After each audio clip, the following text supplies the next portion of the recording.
of those living systems is the rainforest, home to the most amazing concentration of life on our planet. These dense and beautiful forests cover only a tiny portion of the Earth's surface, but they contain more than half of its plant and animal species. Rainforests are also extremely rich and productive living systems, providing us with oxygen, food, medicines, and other elements essential to our lives.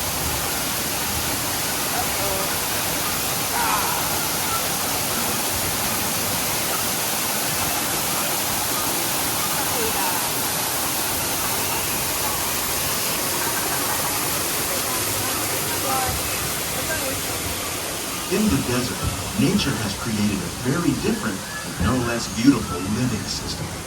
And while this arid landscape may seem lifeless, it is very much alive. The plants and animals that have learned to survive in these harsh conditions make use of what little water they can find and avoid the scorching rays of the relentless sun.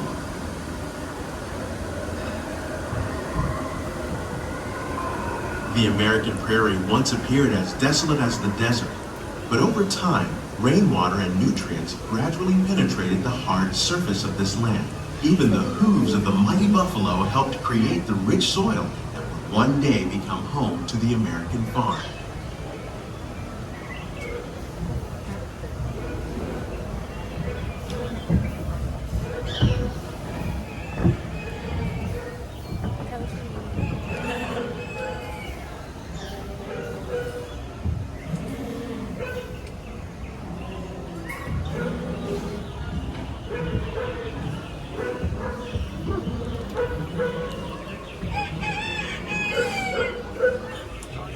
Of all the forces at work on the land, humans have had one of the most profound effects.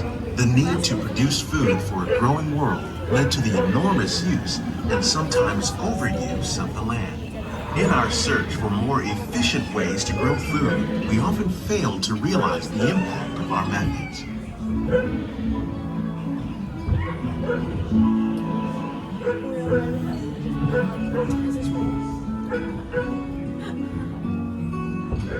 Today, we're learning to live with the land, discovering better ways to grow food that will assure both human and environmental well-being.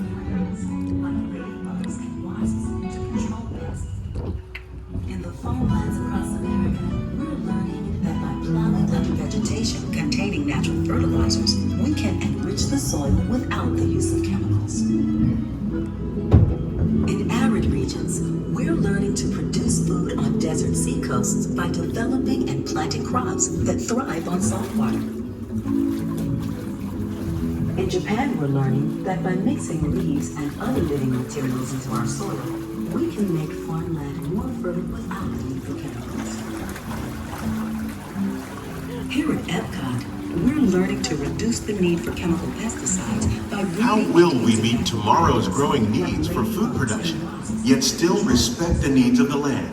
Some of the answers are being discovered just ahead. To help us maintain these carefully controlled ecosystems, and for your safety, please remain seated in your boat at all times.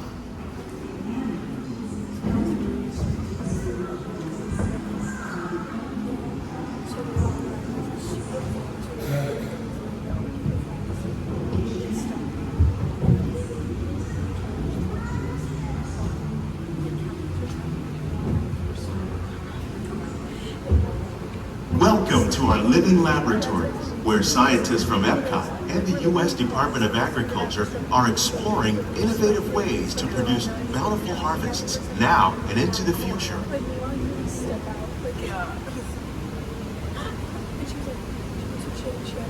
The tropics are home to the greatest diversity of plants on the planet.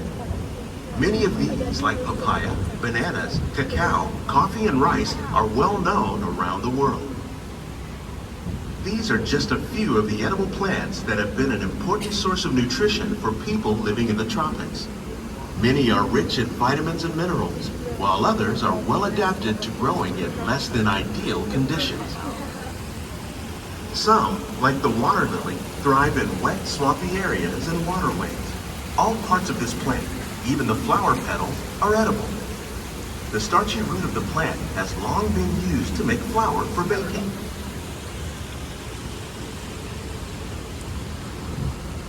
One day, many of these lesser-known tropical plants may be as important as the bananas growing on both sides of the boat. More than 28 million tons of bananas are eaten annually, making it the most popular fruit in the world.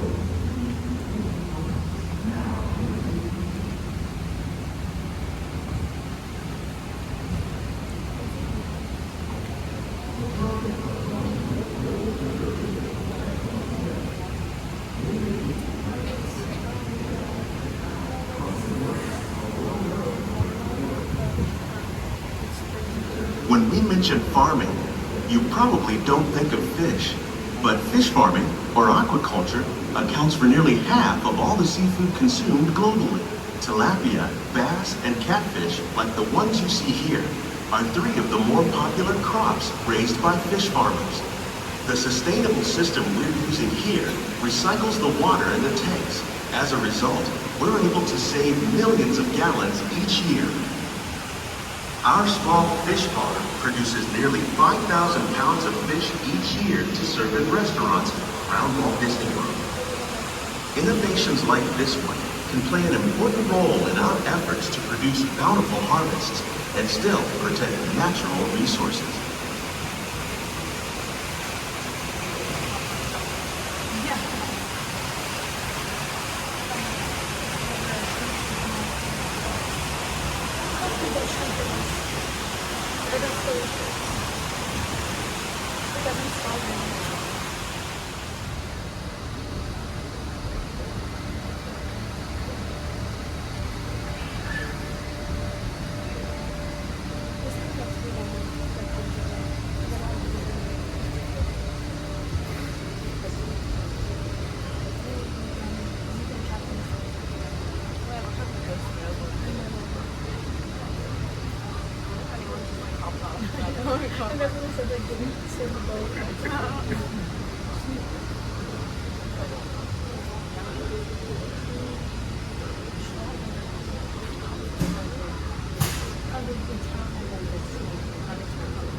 Do not jump out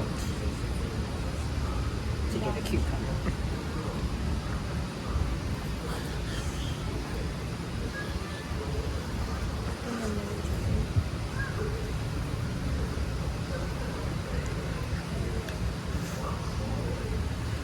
The future of agriculture may include innovative ideas like this vertical growing system.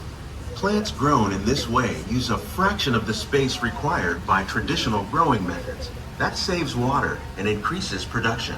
The aquaponics system on your left combines hydroponics with aquaculture. The fish provide a natural source of fertilizer for the plants, and the plants help keep the water clean for the fish. It's another great way to produce more while using less. In our lab, Epcot scientists are working with the U.S. Department of Agriculture on a number of innovative projects. The goal of these efforts is to produce higher yielding and better quality plants.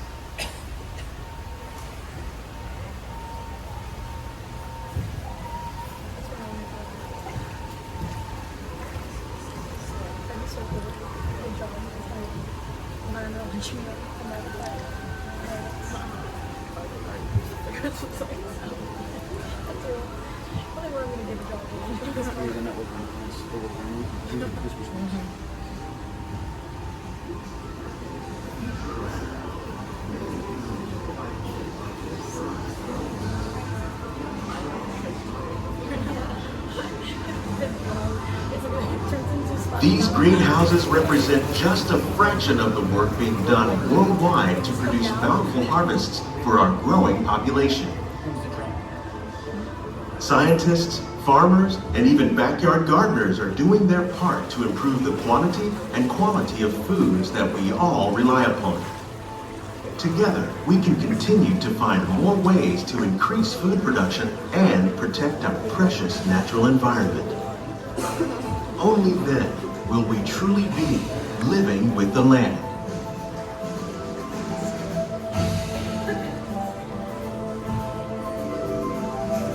On behalf of Walt Disney World, we hope you've enjoyed this unique journey through our living laboratories. If you'd like a closer look, then check out the Behind the Scenes walking tour. It's a chance for the whole family to get up close and personal with the plants and growing techniques in our laboratories.